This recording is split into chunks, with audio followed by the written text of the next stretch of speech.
this lesson, we're taking a look at Song 2 by Blur. This is part of my power chord series, so you'll find more power chord based lessons via the link in the description. Super simple song, this one. We've basically got a main progression with a couple of variations, but there are a few interesting elements that give it a bit of a unique sound, so we'll dive into all the details so you can match the sound of the original track. So starting with the intro, which doubles up as the verse, the first thing you hear in the track are 4 bars of drums, so let those 4 bars play and then we're joining in on the 5th bar. You want a pretty clean and dry guitar sound for this one. We're going to be using power chords all rooted high up on the A string, so you've got to know your root notes. And the first one we need is an F power chord rooted on the 8th fret of the A string, and we're going to do 2 strums. Both down strums, but we're coming in on the and of beat 1. So not right on the start of the bar, but we're missing that first 8th note and then joining in. So it's 1 and 2 and 3 and 4 and 1 and 2. Really important that you miss that first bar to get the feel of the song right. We've then got a couple of muted scratches, so just a little down up with the left hand relaxed. And then we're moving down a tone to an E flat power chord and doing 3 down strums. So we've got, and then more scratches to help move to the next chord. The next chord is going to be an A flat, so use the 12th fret as your reference for the root note. Obviously the 12th fret is the note A because it's the octave of the open string, so the A flat is just 1 lower, so the root note is on the 11th fret. So we've done the F, E flat, we're going to do 2 strums on the A flat, slide up a tone, 1 strum on the B flat, which is the 13th fret root, and then up another tone, and we're going to strum the C, which is the 15th fret root, so really high chords here. But remember, if you look at the dots, we know that C is the 3rd fret on the A string down here, and then the 12th fret is the octave of the open string, so the next dot we come to is just a duplicate, an octave higher of the first dot from down the bottom of the guitar. So this is going to be our C power chord. We're going to strum it once, which is like a little pushed chord, and then we're going to finish the bar off with 3 8th note strums. So that ending, we've got A flat, B flat and C, and the rhythm is 1 and 2 and 3 and 4 and. So you've got to hold off the strum on beat 3. And then if we put the whole thing together, remember we're starting with the F and the E flat coming in on the offbeat.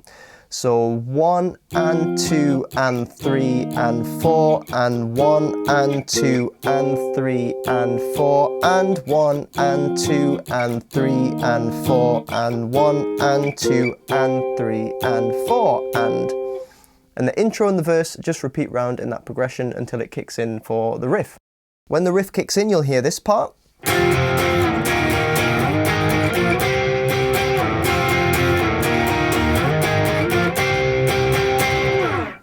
So very similar progression to the verse, but with a few changes to make a note of. The first and probably most obvious one is that you've got to kick in some heavy distortion. So I've got that really gritty sound.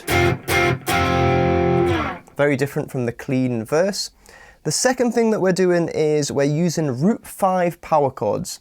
And the way we do that is if we start with this F power chord, the first chord of the progression, all I'm doing is using the first finger to bar the bottom string as well as the A string. So I'm playing the 5th of the chord below the root note. So now I've got a 4-note chord with a C note on the bottom and then just the normal F power chord above it. Gives it a super chunky sound and sounds quite powerful, especially when combined with the root note an octave lower in the bass as well. It's almost like you've got a double layered power chord.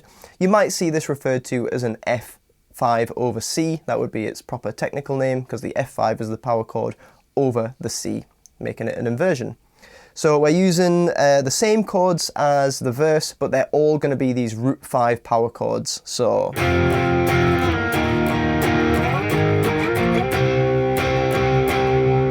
even the A flat, B flat and C high up top all got that little bar on the bottom string, and that's just adding a little bit of extra power, which when combined with the distortion helps really distinguish the chorus from the verse. Now the other change we've got to make in this section is a change to the rhythm. Now even though the rhythm that we're changing to is more simple than the verse, it can feel very strange because you're used to playing the verse rhythm up to this point, so you've got to really force that change. The most important part of it is that you're now coming in on the beat rather than the offbeat.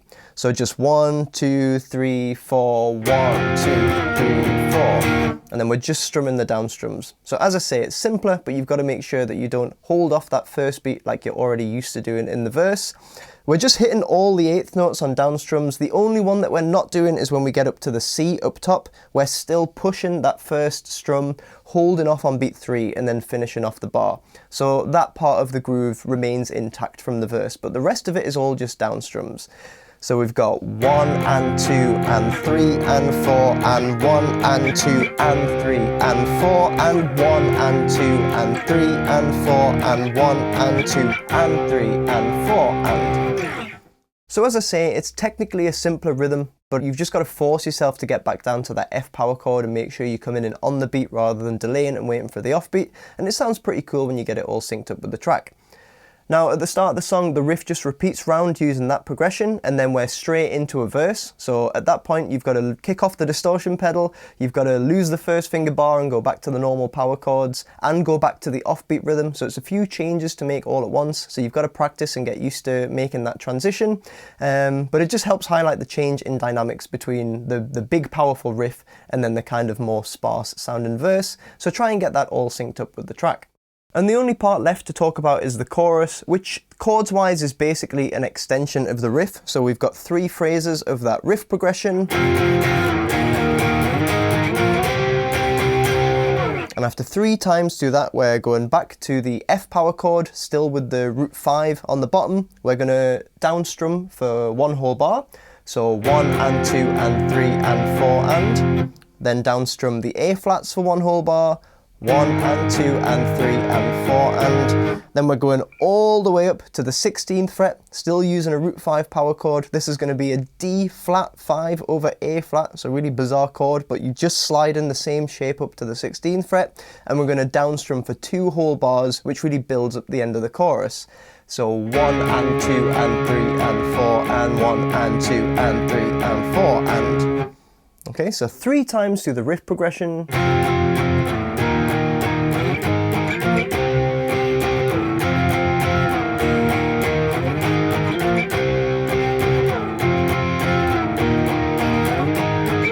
Then the new part, we've got the F, A flat, all the way up to D flat, then 1, 2, 3, 4, then back into just the main riff. And final thing to mention is this little layered part over the top, which sounds like this. It's just 1 repeating note. It actually sounds really annoying when it's on its own, but it sounds great in the context of the track. So this is the 9th fret on the B string, and I'm just down picking 8th notes, just 1 and 2 and 3 and 4 and. Picking pretty hard so it really cuts through. Try it with a looper pedal over the top of the chorus progression and you'll hear how it works. Yeah, just adds a little bit of brightness and energy to the mix, and that gives you all the parts for song 2. I hope you've enjoyed taking a look at this one. As I mentioned, it's super simple, you don't have many parts to think about, but it is good to add in those extra elements, for example going between on and off the beat between the verses and choruses, synchronizing, kicking in the distortion pedal for the riff, and incorporating those chunky root 5 power chords in the chorus. These are all the little details that when you start adding them in, they'll really help you up your game as a guitar player. This is also a great song to play at gigs. It's high energy so it gets people moving, and structure wise it's fairly simple. You're just transitioning between the riffs, verses and choruses for the whole song, so have a jam along and try and nail the whole track start to finish. Be sure to subscribe for more guitar lessons, and I'd really appreciate you giving the video a like if you found it helpful. Remember, you can find more power chord based lessons via the link in the description, so hopefully I'll see you for another one soon.